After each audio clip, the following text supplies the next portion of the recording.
محمد صلی اللہ رسول الکریم۔ دوستو، سجدے کی حالت آج ایک ہی حدیث رسول صلی اللہ علیہ وسلم کی روشنی کے اندر میں آپ کے سامنے بیان کرنے کی کوشش کروں گا۔ صحیح بخاری کے اندر 812 نمبر روایت ہے اور صحیح مسلم کے اندر 490 نمبر روایت ہے۔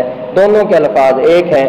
رسول اللہ صلی اللہ علیہ وسلم کے صحابی رسول صلی اللہ علیہ وسلم بیان کرتے ہیں کہ ہمیں رسول اللہ صلی اللہ علیہ وسلم نے سجدے کی جو حالت بیان کی ہے اس کے اندر فرمایا امرت ان اسجد علی سبعۃ اعظم۔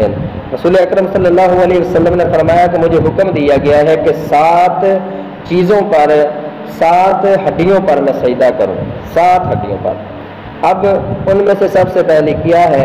فرمایا علی الجبہۃ واشار بیدہ الی انفہ، یعنی سب سے پہلی چیز پیشانی، اور پیشانی اور ناک دونوں چیزیں یہ زمین پر لگنی ضروری ہے، اور والیدین، اور دونوں ہاتھوں کی یہ ہتھیلیاں، اور سیدھا ان کا قبلہ کی طرف رخ ہو، یہ دونوں ہاتھوں کی ہتھیلیاں، یہ 3 چیزیں ہو گئیں۔